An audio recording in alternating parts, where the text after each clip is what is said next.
There we go. Yeah, got the message.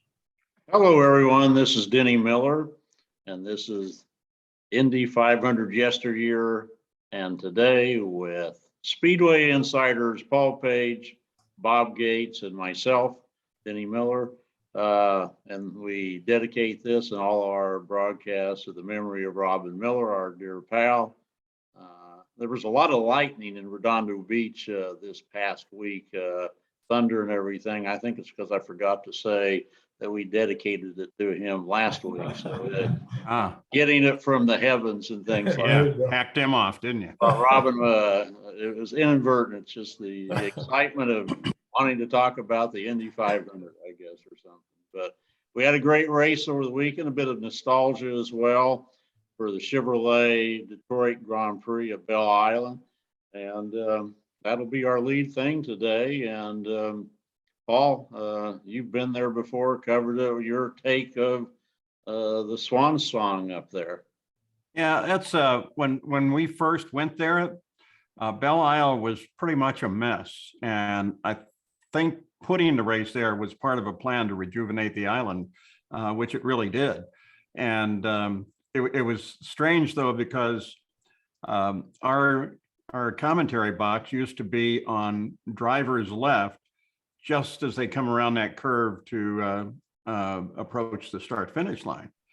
And so from that position, if somebody had lost it, I mean, really lost it, they probably would have been in our broadcast booth. So we finally talked them moving it down a little bit. And there have been some great events there. I mean, that was the track where Nigel Mansell decided that, and he was right with the rules, decided that if he didn't like the way the start was going, he'd just drop back, because the rule is at that time, the pole car has to cross the start line first. And, you know, that created a lot of controversy, but there's a lot of good stories out of the back time at Belle Isle. Well, we're going to be talking a few more of those, but I'm anxious to get into the results of this race. Bob, what did you think of Will Power and his strategy? Well, I think Will Power and the Penske team and Rossi and the Andretti team both had excellent race, excellent strategy. I mean, they both had a little bit different strategy, but it came down to, you know, a separation of 1 second at the end. So you can't get too much closer than that. Two different strategies, two different teams, and both of them worked out. You know, one didn't work out quite as well as the other did. But yeah, I thought Will did an excellent job of preserving the tires there at the end, the red tires, the alternate tires. And I thought Rossi did an excellent job of trying to run him down and came very close. It was one of those races, one more lap. We'd love to see what one more lap would have brought. So well, the results speak for it, obviously, but I think that was Power and Rossi's best race they both run this year. You know, Power had been accumulating points, but he really was not in a hunt to win the race, nor was Rossi, and both of those had a clear shot of winning that particular race. And yes, for the viewers, I think it was highly entertaining. Plus, we had the potential threat of rain coming in too. That could have been I'm sure that was part of the calculus too. What are we going to do if it does rain and everything? So that would have thrown out some of the strategies going on. That raises a question. If I can interject real quickly, maybe Paul can answer this. If it would have rained and they had to have gone to rain tires for the remainder of the race, what about the rule where you had to run some laps on the alternative tire? I could see that being an unfair advantage. You know, for instance, Power would possibly not have had to run on the red tires. Yeah, that's a really great question, and I don't have my copy of the IndyCar rule book here. Actually, never have had one because it'd be too much to read. It changes too much anyway. But what I was thinking was, you know, it was just light misting based on what the weather radar was showing, and I was wondering more if it did start raining a little, based on what we learned with Colton Herta at the Grand Prix at Indianapolis Motor Speedway, we found that the red tires do grip even in the rain. And what would he have just stayed on those, or what would he have done? But Yeah. like you Good both call. said, there was so much strategy going on. Right, right. Interesting. There's a couple of curiosities. Now, I wasn't there. I watched it at home, and I don't understand on the first lap, right after the start, Yep. as they made the turn into the straightaway, a guy puts out the yellow flag, I saw that. and I wondered what was up with that. Yeah, And they didn't recognize it because it's not part of the electronic yellow flag system. right. But that was a curiosity. And what I found interesting along that same line today, I saw some updated results. It always takes a couple and they were showing one caution lap. Yeah. And, unless they count that corner worker waving the yellow flag, there were no caution laps. Yeah. So I'm not quite sure. Well, unless when VK had his punt into the tires, that may have been, well, that's kind of what I thought. But can you imagine who would have thought that Detroit would have had no yellow flags Right, and everything? That was. That's effectively what it was. The other curiosity I found, and I was kind of surprised, television had like the worst possible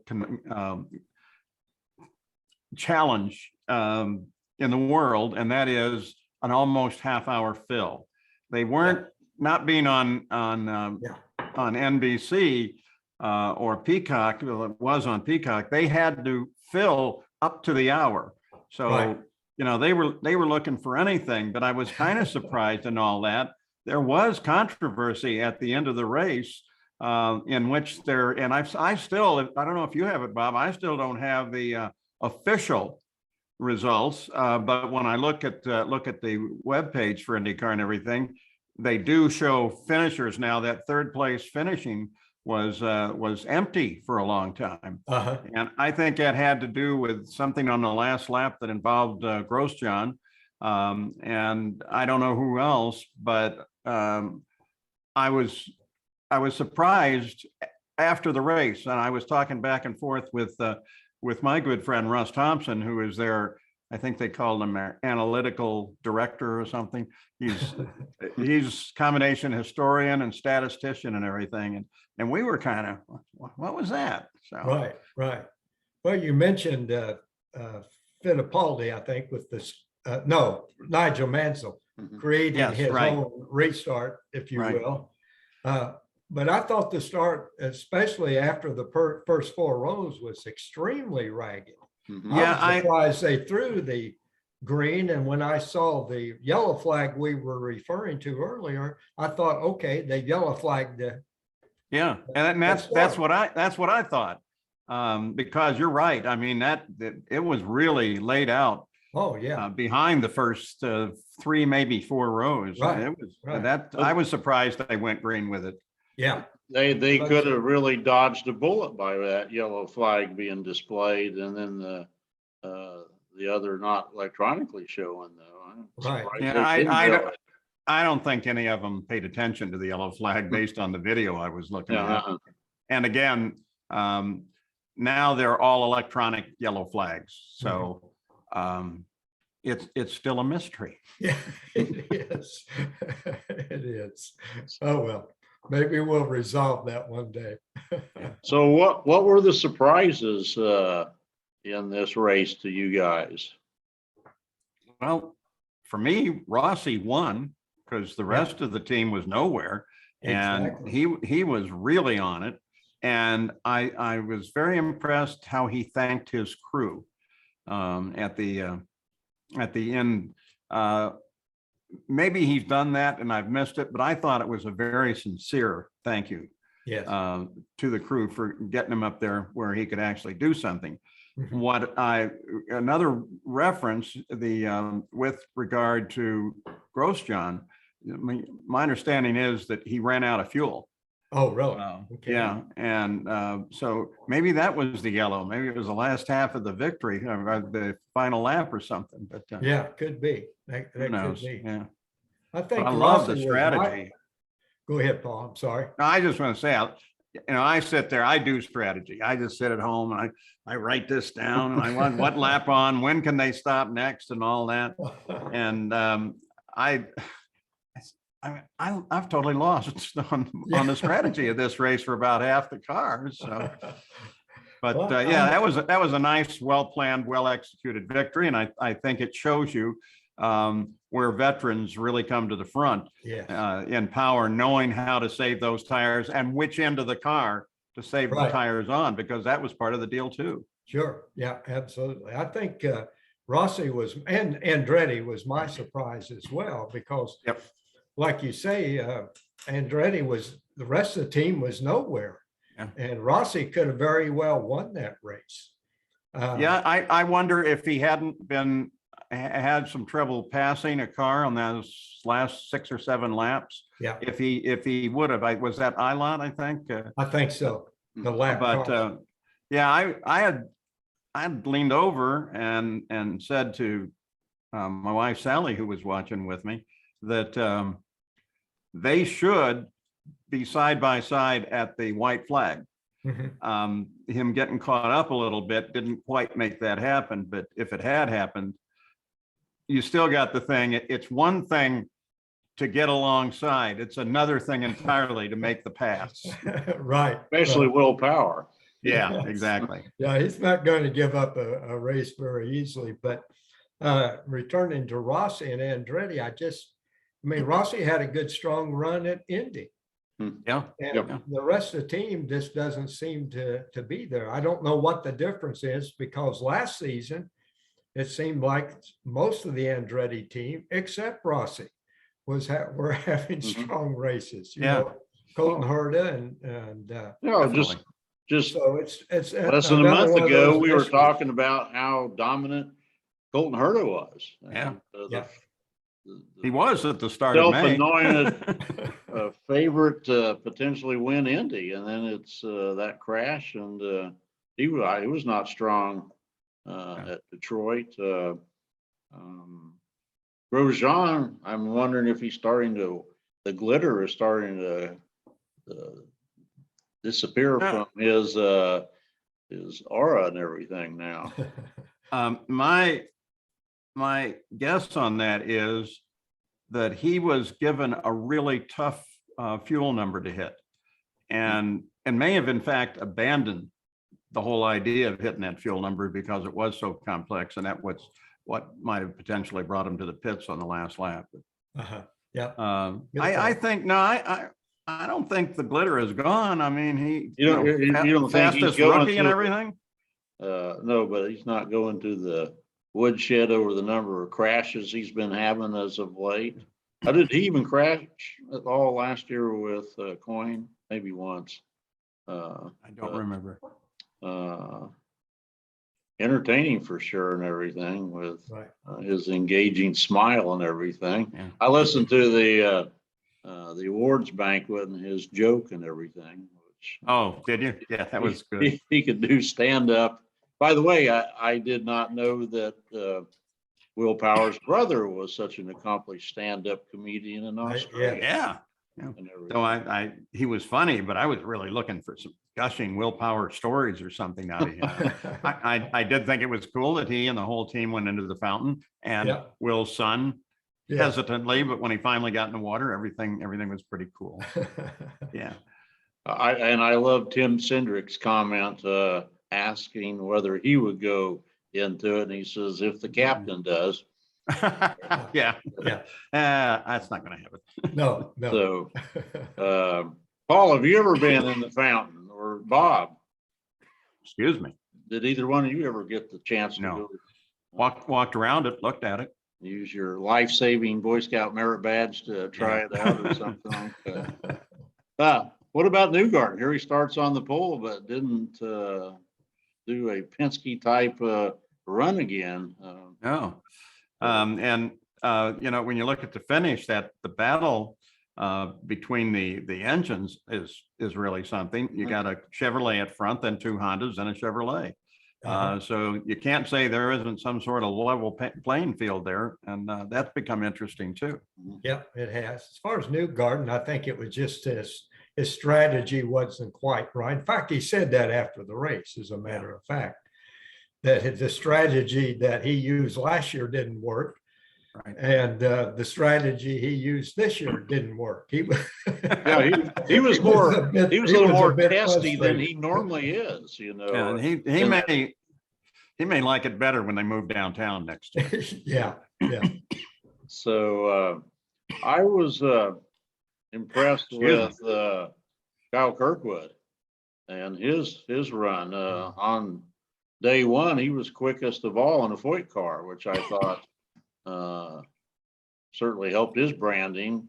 And then the other rookie that you're high on, Paul, is David Malakas, if I'm pronouncing that right. Yeah, you are. And at 20 years old, he may get snapped up like Alex Below did from Dale Coyne. I don't know where the opening might be. It might be that Rosenquist gets replaced at McLaren and they bring him on or something like that. But he has stardom written all over him too. So there's two real young, talented drivers in Kirkwood and Malakas that are. At the same time, Dale Coyne's team is really starting to show some power. Yeah. I mean, Sato second quick in qualifying. And they both had a fairly good race, not as well as could be expected, but the Dale Coyne team, they might be moving into that status that Andretti and some of the other teams have. Well, Sato going back to Indy was quick all week, and it was a disappointing bull run for him. But he has typically not been that good on road courses recently, and for him to start second and rookie teammate six, that was real something they could hang their hat on for sure. Right. I was kind of waiting for some excitement out of him starting on the front row, knowing how very, very aggressive he can be. And fortunately, again, they all got through. And what he came out in fourth, which was surprising. I believe for him. So disappointments. I don't think Ray Hall and his whole team could be at all pleased with what's going on. And I think they had some sponsorship people there too, which doesn't help. Didn't help. Didn't help at all. What's your opinion, Bob, of what's wrong with Graham Ray Hall and the I don't know. It seems like going to the third car, perhaps, or seems like alternating years. They seem to have some promise, and you look forward to them doing well. I do, especially Graham, the following season, and then they're out to lunch again. I don't know if it's engineering. I don't know if it's just the resources available as far as shocks and shock dynos and that type of thing. I don't know if it's technical or just what it is. They certainly have some very capable drivers, and Graham and Harvey, Jack Harvey has had some excellent races through the years. Yeah, he has to be not all that pleased after leaving Meyer Shank, and he was always competitive on road courses with him, and then he's. So I don't have an answer. If I did, I'm probably sure Bobby would love to speak to me. But I'm glad. I kind of hate it for Hy-Vee and all those great commercials that they're doing. That look, Jack's running this, and he's not running as quick as it possibly is, but he's good, and he. I think of the three, the young Dane is the one that's the most promising, and he leads in the rookie point standings over Kirkwood and Malakas just by somewhat plodding along or something. And he's young too. Is he 21 years old as well or something? So there's probably 20, 21. So what do you think of Ferrucci subbing for Ilott? His performance? Did he help himself, hurt himself, or kind of what? He thought he was doing a strange car. Pardon me, I will look this up. Just to, Because you don't expect that car to do that well with a replacement driver. right. I'm glad that I think Santino definitely belonged He didn't. full-time ride. He just color. He made his way towards the front fairly early. He didn't have a spectacular finish, which I Right. think everybody was hoping for or maybe expecting. But I don't know how much of that was pit stops and, those types of other strategy issues that might have figured into that. Yeah, I think especially at Belle Isle, you as a driver, you're really only steering the car. Yeah. Everything there that matters happens between your strategist and your race engineers and everything during the running of the race. Mhm. And if you don't have a good connection there, then you're not going to have a good day. Right. Back to Ferrucci, I thought I was very, very surprised, pleasantly surprised. I thought that was a good thing for him. Yep. So it was a good thing that he got to drive that car just to keep his brand visible then. Yeah, yeah. So your thoughts, it's 30-year, by the way, Chevrolet, shout out to them and their landmark victory as well. Was it the 100th? I believe that they said they. Mhm. Yes, that's right. And since it was the Chevrolet Grand Prix of Detroit, it was appropriate that Kind of they helped. that won. You hate to see, I'm sure they would have hated to see Honda win it and everything. What's some of your memories of the 30 years at Belle Isle, Paul? And you would have been covering some of those from the booth, I believe. Yeah, correct? well, up until maybe 2004, maybe somewhere in there. I enjoyed Belle Isle from the first time I was on it. Now, when the first couple of years, it was pretty rustic, at least for I think the media and the TV crew, because, well, at least a good many of us ended up parking on the outside of the track, and it was a very, very muddy area. And that improved as things went on, but that was one of my first impressions was am I going to get my car back out of here when this thing is over? But it's their media center is well placed. It's easy to get to. The fountain is the most amazing backdrop. I don't know anywhere in the downtown Detroit that they're going to equal that kind of imagery, though. Maybe they just take the fountain down there. Yeah, they could do that. Yeah, they could do that. But I always found it to be a pleasant race. But there was always for me a massive contradiction in that you could be on Belle Isle and enjoying the event and all the fans and all the fun. And by the way, Belle Isle, your entire history did a very good job of getting fans in, because not all of them could going to make it in and park it. So they had a really good service going there to get fans in. But every time I would drive off the island after I covered a unlimited hydroplane race there once. And I drove at that time off the island due west, and the neighborhoods, which were originally, semi mansions, just beautiful big homes, are all deteriorated now. Many of the homes were boarded up and everything. And I just, every time I left Belle Isle for Indy cars, I drive through there and just see where it was going and how it was going.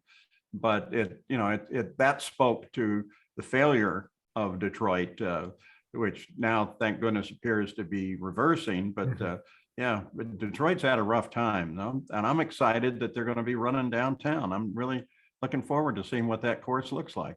Yeah, it's possible the race downtown will help downtown like it has helped Belle Isle.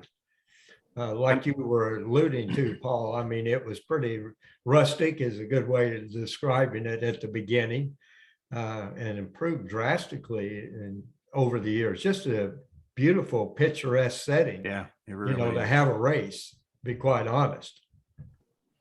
Well, and I'm sorry.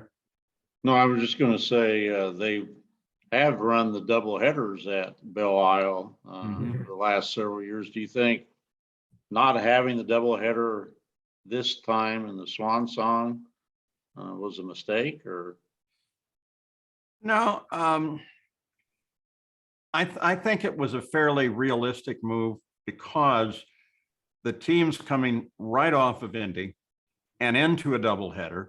They've essentially been, at least to the start of the May, the teams have been working with those cars and the drivers have been driving those cars and whatever testing might be available to them. But so you get to the Indy 500 and you walk away from that just exhausted. And yet in the past years, they're required to just load it back up on the following Thursday and head to Detroit. So I think it was good that they decided not to do that. I don't know what they'll do downtown. But I talked to several crew members after the race, and they said it was a whole lot better not having to do back-to-back races on the same weekend. Yeah. Do you ever see, let's say the downtown venture becomes very successful, Mhm. and a lot of, I live fairly close to Long Beach, and it's probably the #2 race. St. Pete's quite popular. Either of you go to Nashville for No. their event? That's becoming popular. I see that being very good for Detroit, but could there ever be a consideration, like they ran a double header at Belle Isle, that they might do a downtown Detroit and then maybe a Belle Isle as well? I'm not, are you suggesting that they would race Belle Isle again by saying that? Possibly. We're starting a rumor No. there again. No, I'm not starting any rumor. You can have that one. Do you think there would be an interest in having a race in the season in downtown Detroit and also at Belle Isle? No, I don't think so. I think all of that, that the track itself does kind of carve up the island now. And getting all those concrete barriers and everything out of there on a permanent basis, I think that's what Belle Isle wants. Now, downtown, of course, we've raced downtown. Formula One has raced downtown. In fact, one of the most memorable races for IndyCar was there was an accident, and I don't know who was involved, is the light spin, but it brought out the emergency crew. And for some reason, the next couple of cars down, and I think one of them was Mario, got in there pretty hot. And I have this image of Dr. Steve Alvey, who's like the guy in racing medicine. And he's literally jumping up and down, yelling at him to slow down. Fortunately, nobody got hurt, but it was tense. They were speculating that, going back to Rossi, now that the contract is in place, long-term contract with McLaren, now he can enjoy himself and win races. You see that affecting his results this past weekend? Well, it's nice to have that pressure off, isn't it? I would say it certainly did have an impact on it, because if you're worried constantly about your performance since you don't have a contract and you're not sure what's going to happen, that's stress. That's real serious stress. So I think getting that off his back alone, certainly, I mean, somebody said, maybe it was one of the commentators that said they saw a rare thing that morning, Rossi smiling. Hey, Bob, do you see now Rossi as the #1 driver at McLaren? I think it's going to be tough. He's going to have to make a way for himself with Award. I mean, Award's really taken that team over, yeah, of course. as the leader. So he's going to have to go in and prove himself in order to do that, which is very possible, because Rossi is despite his quiet nature, he's a very aggressive driver. And but he also has the experience that Award doesn't. So he might just end up as the leader of that team. But again, he's going to have to earn it. I remember. I'm sorry, Paul. Go ahead. You go ahead. I was going to say, when Rossi ran the 2019 race and looked like he was going to beat Pagenaud for his second win, I thought, there's your next 4-time winner. That Rossi is just that good, and I think the change, like people alluded to, will be good for him because McLaren's getting stronger by the week almost. Yeah. I don't know how secure Rosenquist might be now. What's your take on that, Bob? You think he's might be showing the door Yeah, at the end of the season? I I'm think not sure. Rosenquist is a very good race car driver. I'm not as well. sure where he stands, as far as his contract, if he has another year or not. But I know they'll probably be looking at making the third team, whichever one that is, as strong as the other team. So I think it'll depend on Rosenquist's performance over this season, and if he has another contract year into next season as well. Just a quick thought on Rossi and pressure.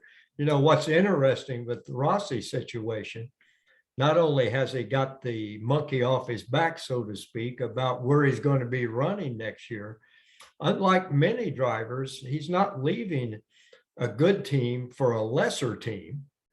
He's moving from a very good team to probably another very good team. So, I mean, that has to bring him a lot of relief and joy. And he knows he's not only going to be driving, but it's going to be driving for a competitive team. And one, be quite honest, so far this year has been more competitive than Andretti has. I'm sorry. I was just going to say that I think that Award being there will be a challenge for Rossi because, they're going to go at each other. They both have the same mentality that way. And they're also then the kind of guys who test well and can help the other guy. Right. So I think both of those things are going to be in play, but there's going to be some internal betting during the year within those two drivers. Absolutely. And does Kirkwood going to Andretti weaken that team, particularly if Herta doesn't return? No. You see it as an upgrade or equal to the Rossi departure? Well, that's interesting the way you put that. The record that Rossi has certainly isn't there, except he was just blindingly fast in the lights and good. And I think that maybe Andretti wanted him right from the get-go. Yes. But there were some financial issues going on. He actually was loaned to Foyt by Andretti. They had the contract on him. And I was really felt bad for him this weekend, having the issues that he had. But coming out so early. But he's gonna come into that 27 car, I think, if not a full-on Rossi, maybe a 98% Rossi. Yeah, I agree. And he's got this year that he's learning the track. So when he goes to Andretti, who he's been with actually most of his career on the ladder, yep. That's like going home, and he's going to have the experience of this season in his back pocket. So I think he'll impress fairly quickly. Yep. He could almost be their lead driver, particularly if what happens to Herta, if he would depart and everything. It's interesting to be that young and could be their lone driver because he's certainly an upgrade over DeFrancesco, I think, in the other car. I don't even know if that was as strong as Hinchcliffe in that car. Excuse me. I think it dropped down a bit for the Andretti stable. So, but I do agree that Kirkwood's a superstar in the making, in that same vein as O'Ward and Pelot and VK and things. So we say goodbye to Detroit. That's too bad. And to Belle Isle. Yeah. Well, right. To Belle Isle, yes. So we started out our series, episode 1, highlighting AJ Foyt as the first 4-time winner. We then moved to Al Unser's second time. We then talked Rick Mears as the third, four-time winner. And you have in the background, Robert, the fourth four-time winner, Elio Castroneves. That's right. The drive for 5 didn't quite materialize. I think had he qualified within the top 2 or 3 rows, he would have been a much more legitimate contender in the race. Even that, to see him come from 27th to the 7th was somewhat impressive.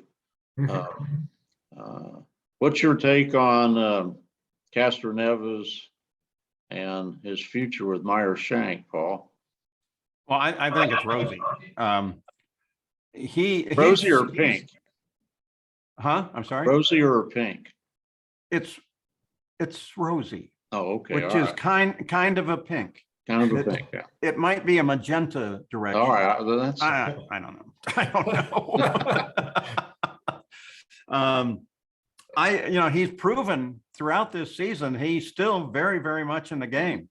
And, he had some disappointment at Belle Isle, but with both he and Power, I'm really kind of surprised. I'm not surprised. I'm pleasantly surprised that they are doing so well, showing that the veterans still got a lot in their hip pocket. They know different bumps that the other drivers don't necessarily know about. So they're showing good, and I love that too. Well, I think Pagano, as his teammates, only going to help, particularly with the time together at Penske. And it was interesting back and forth they had at Indy as they progressed through the field. And I think Meyer Shank's just going to get better and better. They may be to the point of at least adding a third car at Indy type better, which I would like to see. What's your take on Elio and his chances of winning 5, Bob? Well, as long as he's running, he's got an opportunity to win that. And like Paul said, he's still a very competitive driver, very competitive and very astute in what he's doing. And the Meyer Shank team is coming along very strong. I mean, where did they qualify? Then they have both cars in the top 6 at Belle Island. I believe so. But they're coming on strong. Somewhat like Dale Coyne, only he's doing it quicker than Dale Coyne has been able to. But I think it's interesting as well, unless something's changed, they still have technical help from Andretti. Right.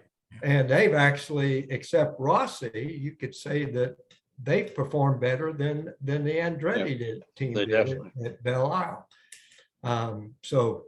Again, it's kind of interesting. I guess I'm going back to what's happening within Andretti there, but Meyer Shank is turning into a very strong team, and yeah, I believe Elio can win 5, very possibly. Well, he first came to the Speedway in 2001. That was 2001 was a special year, I think, because that was kind of the year that they started a return after the split. Ganassi, yes, with Montoya and Vassar ran well in 2000. That kind of opened the gate.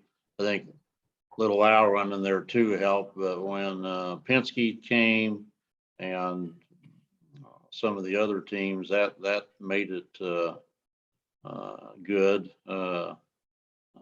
But I want to get into this because I think he was probably as fine a driver as ever could have been. Was it took the unfortunate passing of Greg Moore to open the seat for Penske for Elio Castroneves. And Moore died at age 22, and he had already won the Michigan 500 when that was quite a meaningful race. And in a Penske automobile, very easily he could have been a multi-Indy 500 winner himself. How big a surprise were you, Paul, when you first heard that Castroneves was going to get the Penske ride in late 2000? I don't know that it was a huge surprise. That seemed logical, is what I thought. But you know, they were they were kind of swimming around after Greg's passing. And I don't know that the deal was made immediately because we were talking the end of the season at that time, but well, Moore's passing still saddens me greatly. That's one of the few that actually happened while we were live on the air, and that's always a bit of a problem, and especially when Bob, Denny, you and I, we're members of that community, and so it's not like you're 1,000 miles away from it. You're very much involved in all those people, and they are an extended family.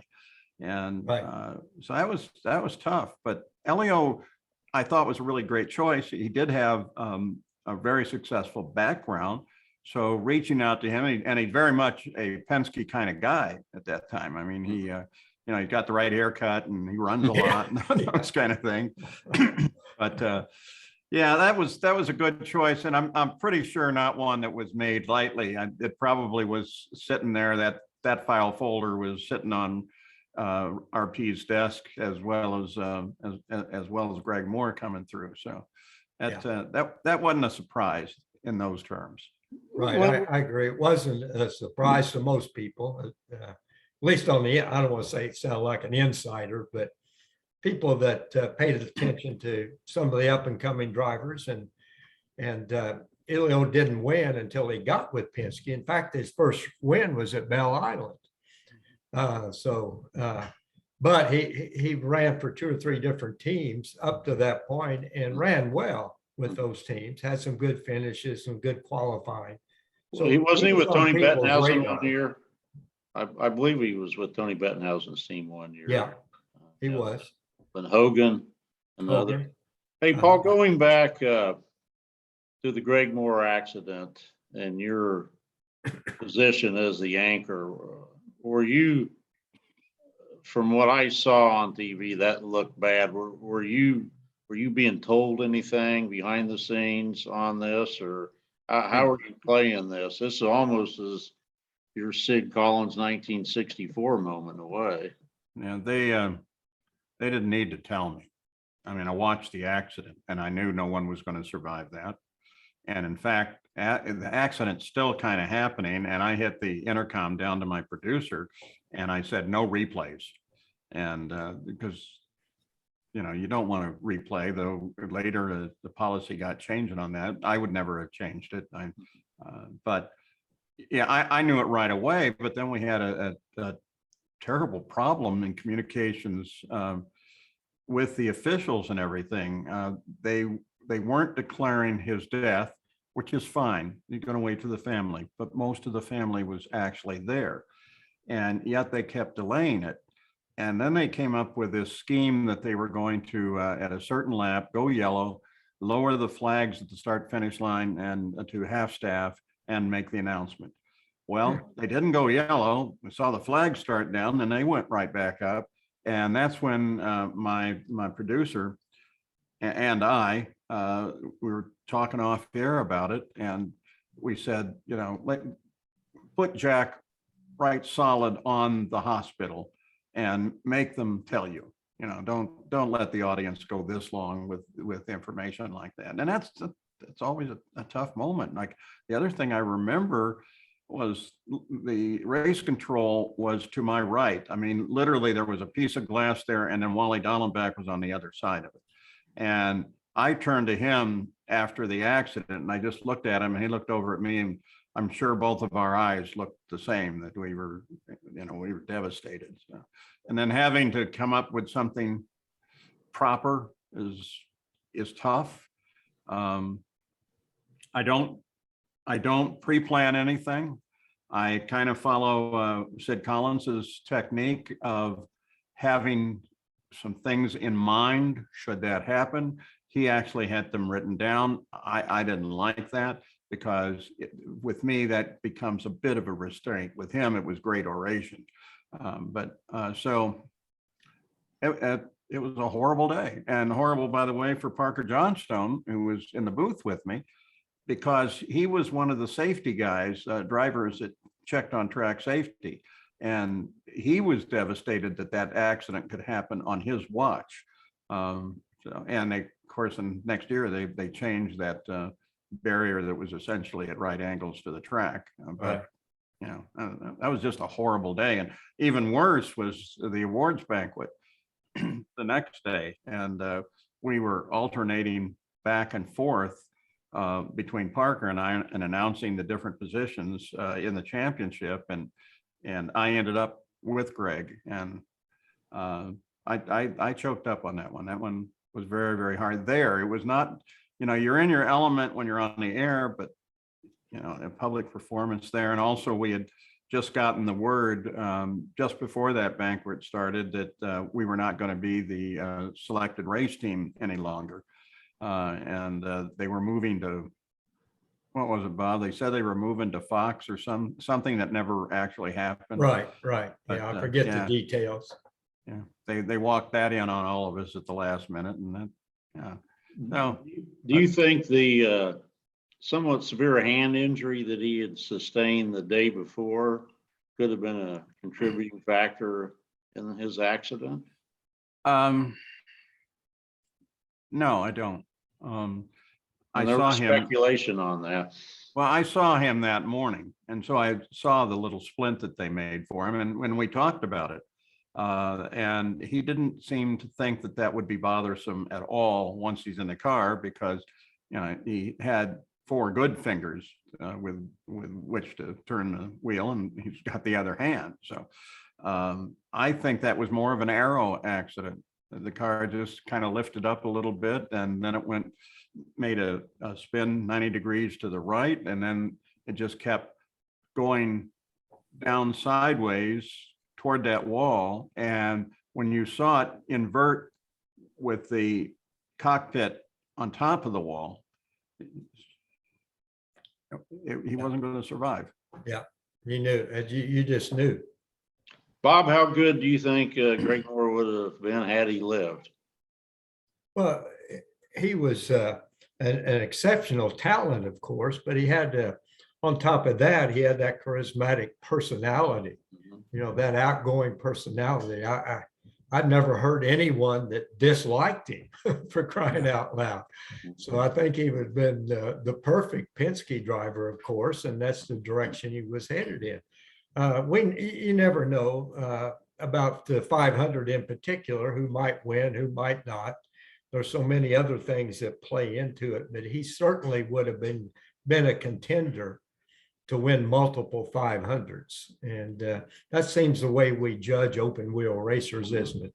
About their ability or the opportunity they might have to win the Indianapolis 500.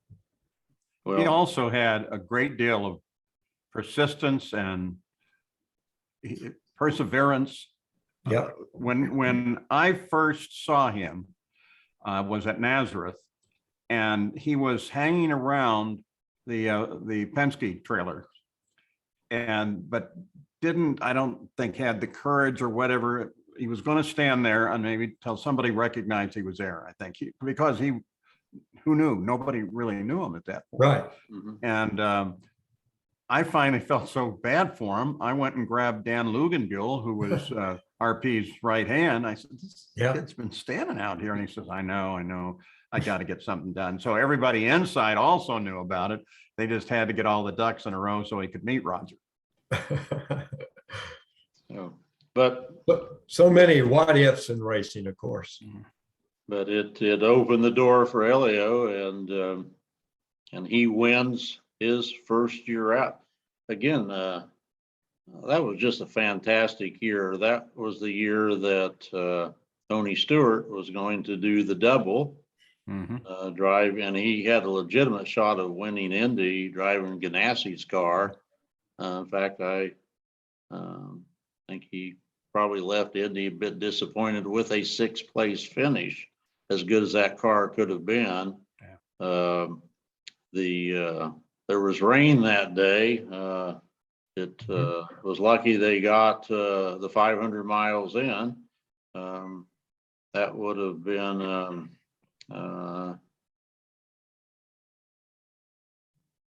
disappointing to see that finish when it did, and they could have very well stopped the race. And I'm glad that they continued it on.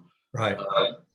What do you remember about his first win? And then this leads up to what he did that's become iconic and his trademark and everything. Bob, I'll let you tell about the last lap or so, and then what happens for people who might not know this. Well, of course, I think him climbing the fence, and so probably overshadowed everything else because at Indianapolis, they'd really never seen a celebration like that. In fact, there was a lot of people I noticed trying to get him into the victory lane, to do the traditional victory lane thing. And I think maybe they ended up interviewing him, at the bottom of the fence, something like that. But Yeah. I think most people probably remember that more than the actual race itself. I was wondering if he did get his 5th win this year after his performance on his 4th. Yeah. Now what was he going to do? Going to run all the way around the track, or come back to just doing the main straightaway? How's he going to follow that performance? Yeah. And that's just pure joy on his part. He loves what he's doing, and he loves when he wins. But to run 500 miles, then to do that sprint down the main straightaway too, just amazing. But he wins that race. He climbs the fence. He becomes a rookie driver as well to win. So you had Montoya winning the 2000 race as a rookie, Castroneves winning 2001, and all the teams are returning now. And now this leads up to the next year. Oh, by the way, Tony Stewart then in his NASCAR days then copies Castroneves and climbs the fence himself. So has there been anyone else besides Stewart and Castroneves climb the fence? I don't think so. But No, Tony, not that I remember. I I don't think Stewart was as agile as Castroneves. Okay, now you can't ever be around Stewart again. Yeah, you said that, Bob, not us, or not. We didn't say Paul and I. No. But 2002 has to be one of your most interesting years at Indy, Paul, with Castroneves' second win, and to this day, Paul Tracy does not think it was his second win. Can you recall those final moments of the 2000? Oh boy, can I? Yeah, I definitely can. Share those with us, because this is high drama. This is like it was. This is almost like Gary Cooper at high noon type of drama. Okay. Yeah, it was. The circumstance was that as the two front runners, Castroneves and Paul Tracy, were going into turn 3, an accident happened behind them on the track, and that brought out the yellow. I thought at the time, not again having read my rule book apparently sufficiently, that they would either go to the last pass of the start finish line, or they would go to at least the last valid timing line. They did neither.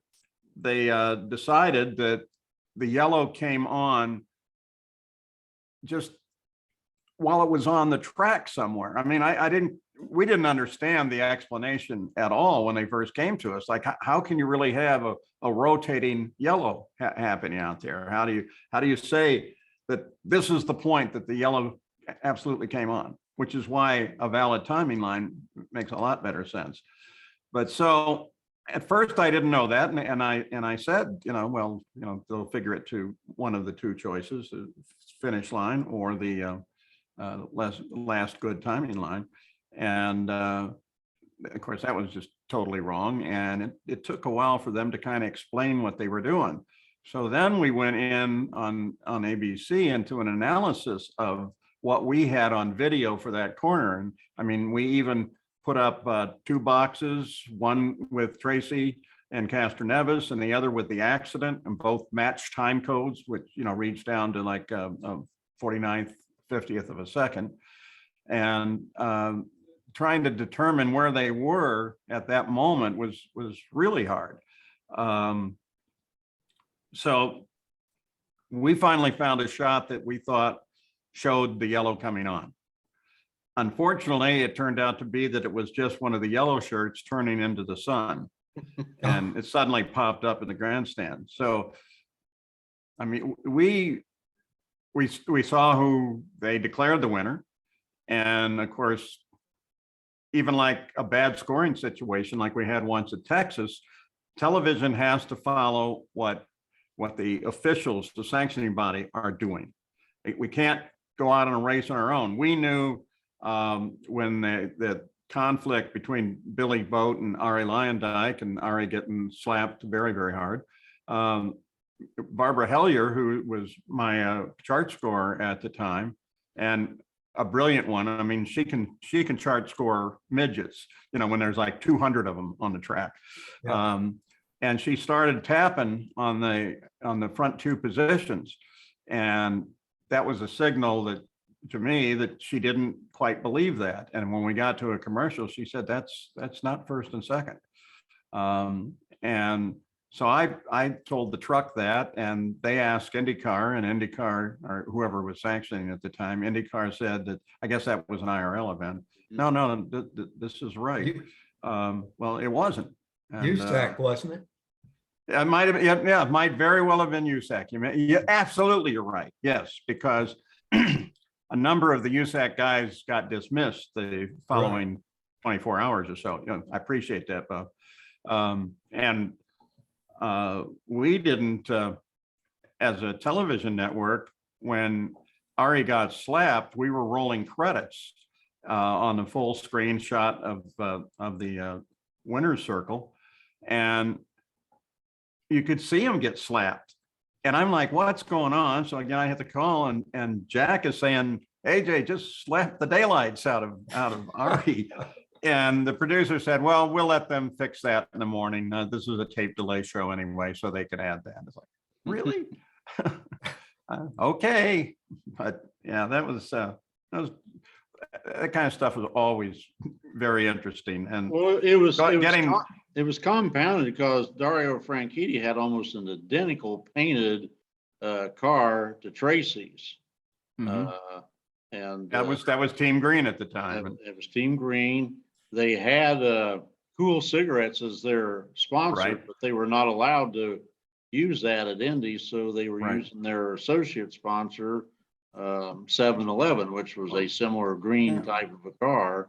Hold on, just 1 second.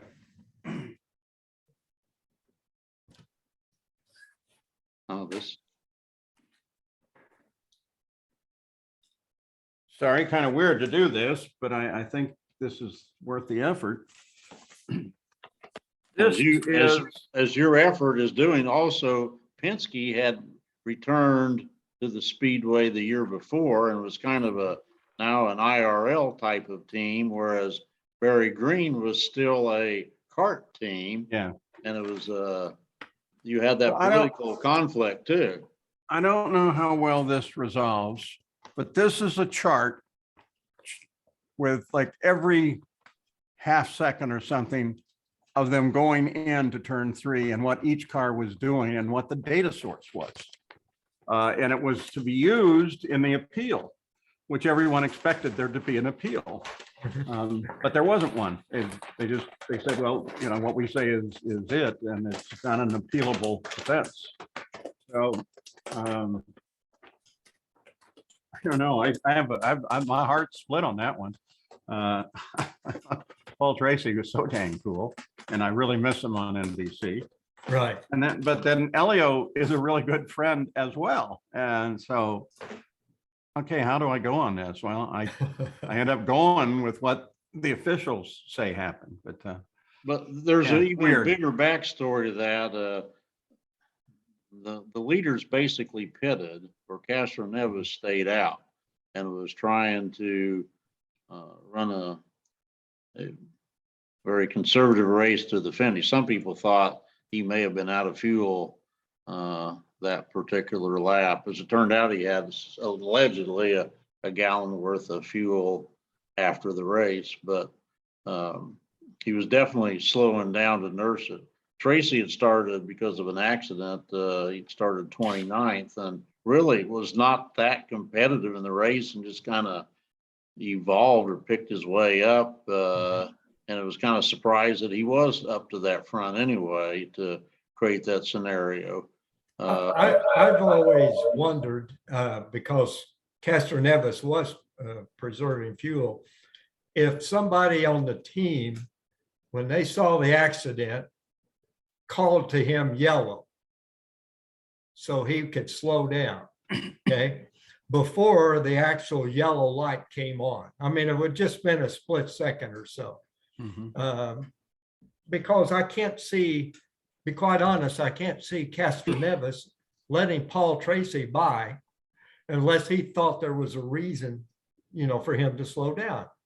And according to our friend Robin Miller, there was some video of Paul Tracy being ahead of Castor Nevis with the green light still on. And I don't know if that came from their lighting in the cockpit or what. I think then when a yellow came out, there was a yellow light that would come on in the cockpit as well on the steering wheel. And that was still green at that point. So I've always wondered if maybe that was a possibility.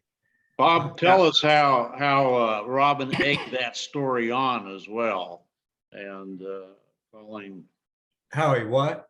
how he egged that story on and showed that film, and just he passed Robin whatever Miller at his information finest almost. he passed what information he had Mhm. onto the team, and I assumed that they were going to use it in an appeal, but as Paul says, there really wasn't an appeal Mhm. at that point, because Tony George in his position had the power to make the decision, and I'm probably simplifying that a lot. Paul, What help was me there? out Was there here. ever any consideration of just taking that to a court? I I think know after the Unser Andretti thing, nobody wanted to see that go to a Right. court. Yeah, I know. Again, I'll just say the team did not want to do that. I had heard that. And part of what you say, Bob, is perhaps validated by a good many people do think, and I'm one of them, that Elio did get out of the throttle because that's that kind of quick advance that Tracy made at that time. Yes. And the in-car yellow light was notoriously bad, especially in turn 3 at Indy. They didn't communicate well, and that was an error checking system. So until it had verification that what it was telling it was right, it would stay green. It was a mess. Yeah. It was a Too terrible bad. mess. It's Yep. too bad. I would have liked to seen Paul Tracy win, Oh, to be honest. But See, there you're was caught like I am. You'd like them both to win. Right, exactly. There was a byproduct of that. Basically, Barry Green became so disenchanted that he sells his race team to Michael Andretti, and it becomes Andretti Green team, and it is what it is today. Sure. What would have happened if Tracy won? Would have Green sold the team, and would Michael had a team that fast or whatever? It's interesting, but that was certainly a byproduct of it. And I had heard also that Barry Green and Tony George were pretty good friends up until that. Yeah, they were. They were. That kind of ended that as well, apparently. Yeah, they were sailing friends together. Right. Tony owned an oyster and Barry wanted one. And I think he ended up buying Tony's, but yeah, they were very, very close. So that became the second of Castor Nevis's. And then there a bit of a drought. He had some interesting things in 2007, the year that it got rained out and Dario won the race. Dario and Dixon stayed out and they did not pit, whereas Hornish and Castor Nevis did. And Castro Neves was coming on like a rocket ship. So was Hornish. And if it would have lasted or not rained 2 or 3 more laps, I'm sure they would have reeled him in. But he didn't win that year. He wins Dancing with the Stars for the people who like that. But the thing that really happened in 2009 that could have very well ended Castro Neves' driving career was this federal income tax evasion charge that he had to go to a Miami trial on. And they were trying to claim that he did not pay back taxes or something like that. And they were successfully challenged the government. That does not happen all that often. You win those kind of cases. I know the racing community came to Castro Neves' defense admirably on that. And Roger did not desert him. And then he wins his 3rd in 2009. Weldon 2nd. Danica did her best run and finished in 3rd that time.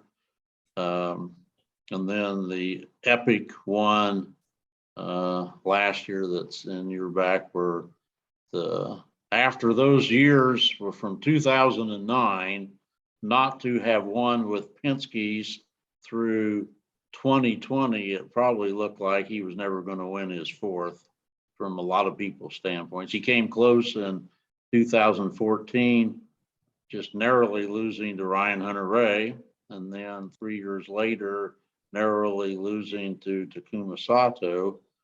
My question to you, Paul, Castro Neves had a Chevy, and Ryan Hunter-Reay and Sato had a Honda.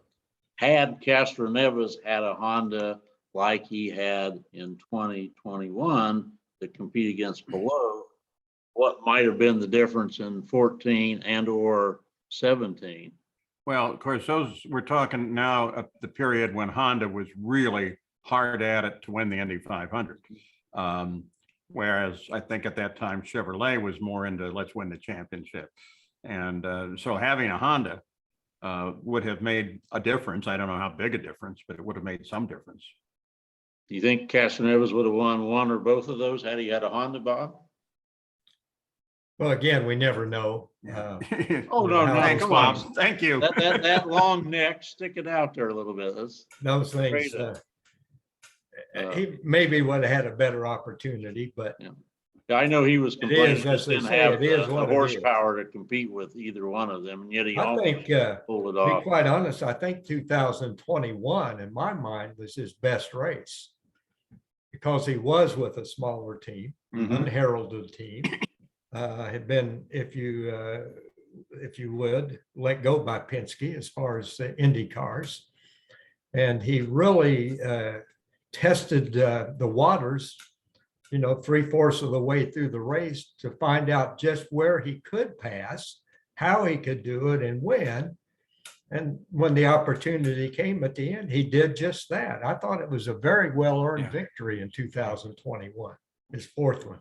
Well, based on the circumstances, the excitement of your initial win and climbing the fence, you're winning in that extreme bizarre 2nd win with Tracy, your 3rd win where you may never get to race again and be imprisoned to win, become a 3-time winner, or leaving Penske and going with a smaller team and becoming the 4th 4-time winner. Which one would you say? How would you rank those as far as impressive wins? 1st, 2nd, and 3rd, 4th even. Paul, how about you? Of those, I think the 4th win was one, and I don't want to say it in a way that it's a negative about Meyer Shank, but they weren't the powerhouse by a long shot. But they were very smart in how they put the race together, what their strategy was. Elio could carry out that strategy, and they get the win. And to me, that's what always makes the Indy 500 so special, is that I always say it, the last 300 miles, it is unknown. And how do you play the strategy for that? So congratulations to Elio at that time, as well as to Meyer Shank. That was good stuff. Right. And if anyone's going to pull it off and keep it front and center, the Drive for Five will continue next year with Castro Neves. Probably more than anyone else could pull it off and everything. So, Bob, I know you had a comment about our balloons released at the start of Back Home Again in Indiana, a unique twist. Would you tell what a fan wrote in to as a solution? Yeah, someone commented on our last show that if they're not doing the traditional balloon release, how about the big gas-filled balloons? Release those when Back Home Again in Indiana. And I thought that was a good idea. I don't know how it could be handled. You got to keep the airspace free, for instance, for the flyovers and things like that. But it would certainly take care of the environmental thoughts as far as a traditional balloon release. At the same time, definitely harken back to the original history of the Speedway. Are those big balloons biodegradable too? Well, you don't plan on losing those. So we truly appreciate the comments and our viewers are leaving with us and everything. We'd asked one about their favorite Indy 500. I'll read one today. This is from Dennis of Rochester Hills, Michigan. Was my favorite Indianapolis 500 was 1968 when Bobby Unser beat the three turbines. Sure looked like Joe Leonard was going to win. Loved the Paul Newman movie Winning, where he drove the car with the same paint scheme as Unser. Always wondered, had Clark not gotten killed in April, would he have ran away with that race? That's our kind of concluding thought. What do you think? Jimmy Clark dominated in 65 in the Lotus. He potentially could have led all 200 laps in that turbine wedge that year. That'd be the big question, whether he could have been any better at making the cars last than Leonard and Graham Hill and Pollard. As far as that go, he would have been as competitive, maybe a little more competitive. But when a car breaks, unless it's something that the driver does. And I don't think that was the case in this situation.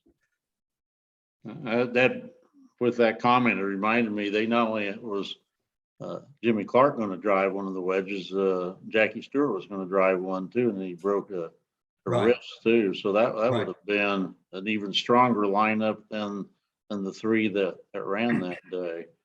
So final comments as we head off to Elkhart Lake for next weekend. Paul, you want to lead with anything else you'd like to add? Well, I absolutely love Road America. I took my first driver's school at Road America, so it was special from that alone. But it's just so beautiful. It's just if you've never been to a track that's laid out that way, it's almost more in the Formula One style.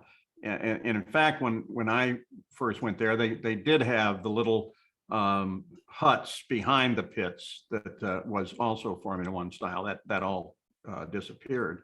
But if you've not been to Road America, you need to go to Road America. And we get Di Silvestro back in the field this weekend too, which I think is great. Yeah.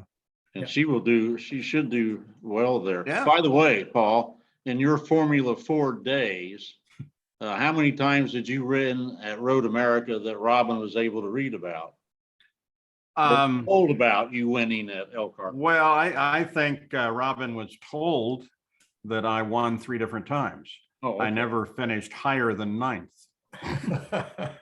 But And they Bob, loved to tease Robin with that one.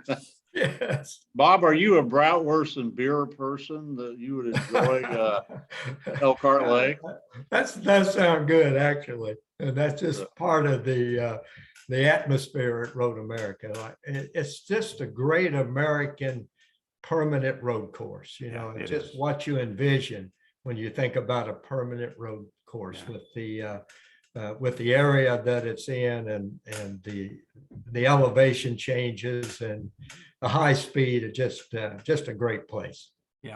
Well, we're going to be talking about that as part of our next show and our next episode. So again, we remember Robin Miller for all that he has done. We ask you people, our viewers, if you have any sort of questions or comments, to send it to speedwayinsiders@gmail.com.